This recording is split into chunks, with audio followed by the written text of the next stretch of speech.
नमस्कार, आप देखिए तिवारी भाई, मैं हूं वेद प्रकाश। अगर एनआईए नहीं होती तो क्या सचिन वाजे जेल में होते? अगर एनआईए, क्योंकि एनआईए ने दस्तक दिया तभी सचिन वाजे जेल में गए और वो तमाम राज निकले कि मनसुख हिरेन को कैसे मारा गया, मुकेश अंबानी के घर के बाहर बम प्लांट कैसे किए गए। ये तमाम जानकारियां देश की जनता जनार्दन को बाहर निकाली एनआईए, जो सेंट्रल एजेंसी है।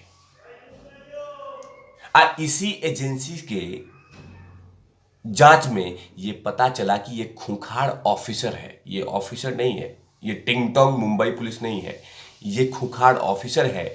ये पैसों के लिए कुछ भी कर सकता है। ये एनआईए ने देश की जनता जनार्दन के सामने इसका चेहरा रखा था, सेंट्रल एजेंसी। लेकिन उस दौरान में महाराष्ट्र सरकार ये कहती थी कि एनआईए क्यों इन्वेस्टिगेशन कर रही है, इस केस का मामला तो जांच हम महाराष्ट्र सरकार कर सकती है, मुंबई पुलिस कर सकती है। ये तमाम बातें महाराष्ट्र सरकार ने कही थी कि एनआईए क्यों बुलाया जा रहा है, हमारे पास टैलेंटेड ऑफिसर हैं। संजय राउत ने कहा था कि ये तमाम जानकारियां, तमाम जांच हम कर लेंगे, हमारे पास टैलेंटेड ऑफिसर हैं। ये तमाम बातें कही थी संजय राउत जी ने। लेकिन क्या हुआ था, एनआईए ने जांच किया और ये कुकर्म सामने लेके आया। लेकिन अब महाराष्ट्र सरकार डर के खौफ में बॉम्बे हाईकोर्ट के चौखट पे पहुंची और कह रही है कि ये जो भ्रष्टाचार, 100 करोड़ की उगाही, ये ट्रांसफर के बदले में पैसे, ये तमाम चीजों की जांच जो सीबीआई कर रही है, इसको निरस्त कर दीजिए, इसको हटा दीजिए और हम एक एसआईटी गठन कर रहे हैं। एसआईटी, स्पेशल इन्वेस्टिगेशन टीम एक गठित करते हैं। अब वो जांच कर लेगी, क्या जरूरत है सीबीआई की। ये बॉम्बे हाईकोर्ट के सामने में महाराष्ट्र सरकार ने प्रपोजल दिया, याचिका दायर की कि ये तमाम चीजों की जो जांच है एसआईटी कर लेगी। अब सोचिए, एसआईटी करेगी। अभी थोड़े दिन पहले जो मैंने एक वीडियो बनाया था, एक जानकारी दी थी कि चांदीवाल आयोग महाराष्ट्र सरकार ने ही बनाई थी। उसी आयोग के सामने सचिन वाजे लुक्का छिपी का खेल खेल रहा है। मतलब सरकार का बनाया हुआ आयोग के सामने कभी कहता है कि मुझे जानकारी है, कभी कहता है जानकारी नहीं है, कभी कहता है, कभी कहता है याद नहीं है, कभी कहता है मुझे याद नहीं है, मुझे भूल गया, मैं मिट गया। ये तमाम ऐसी ऐसी कबड्डी खेल रहा है उसी आयोग के सामने जो राज्य सरकार ने बनाई है। लेकिन ईडी के सामने इसका बहाना नहीं चल रहा है, सीबीआई के सामने इसकी बहाना नहीं चल रहा है, सिर्फ चल रहा है राज्य सरकार द्वारा बनाए गए आयोग के सामने ही। अब सोचिए कि राज्य सरकार जो एसआईटी गठन करेगी, ये 100 करोड़ की जांच के मामले में, ये जो ट्रांसफर मनचाहा चाहिए और पैसा दीजिए, तमाम भ्रष्टाचार जो हुआ था अनिल देशमुख जी के कार्यकाल के दौरान में, इसकी जांच अगर एसआईटी करती है तो क्या सच सामने आएगा? क्या नहीं आएगा।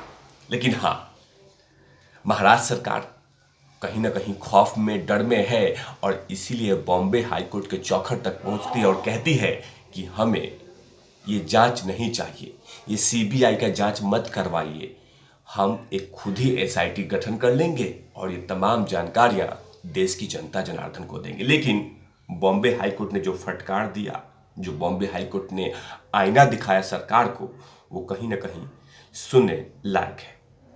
अदालत ने कहा कि याचिकाकर्ता मतलब महाराष्ट्र सरकार के आचरण सहित इसकी समग्र परिस्थितियों के मद्देनजर रखते हुए राज्य राहत के लिए कोई भी मामला बनाने में असफल रहा है।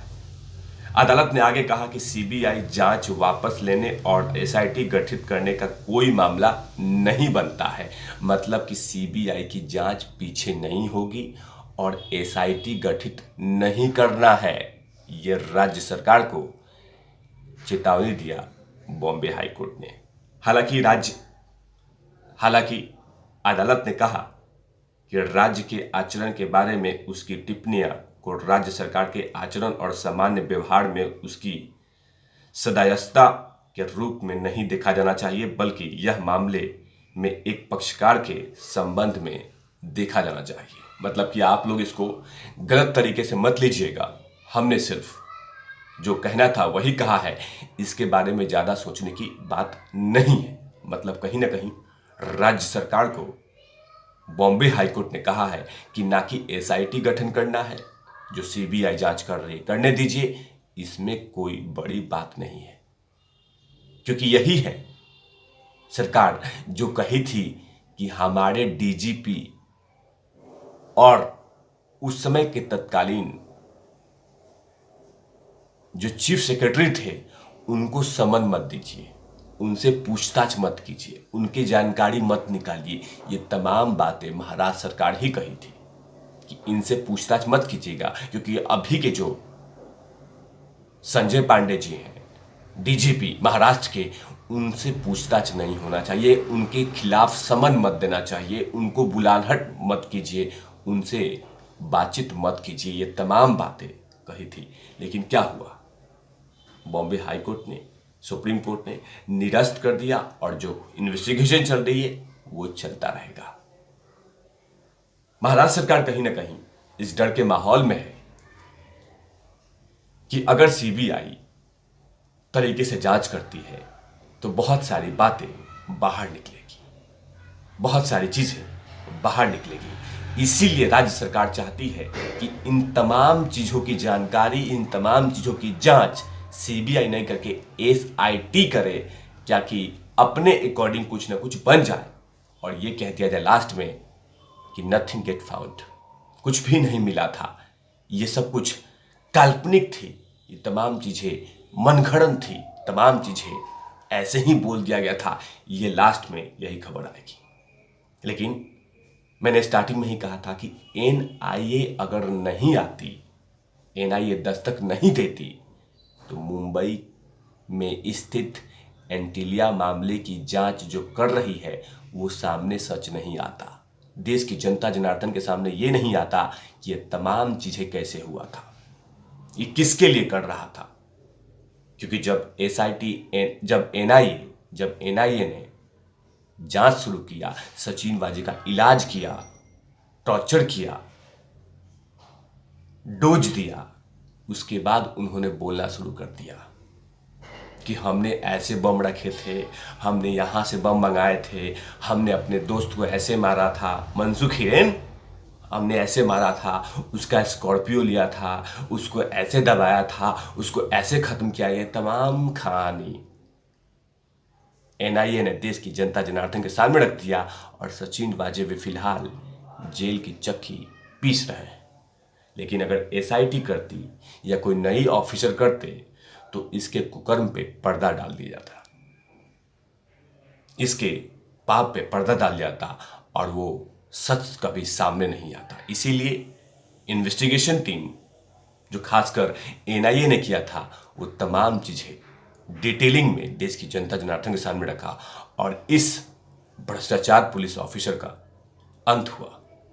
इसीलिए नहीं चाहती राज्य सरकार कि ये तमाम चीजें भ्रष्टाचार कदाचार की जो मामला है वो देश की जनता जनार्दन के सामने आए। इसीलिए वो लगातार कोशिशें कर रही है कि बॉम्बे हाई कोर्ट से या सुप्रीम कोर्ट से याचिका देके ये तमाम जांच को निरस्त किया जाए, कैंसिल किया जाए, डिसमिस किया जाए।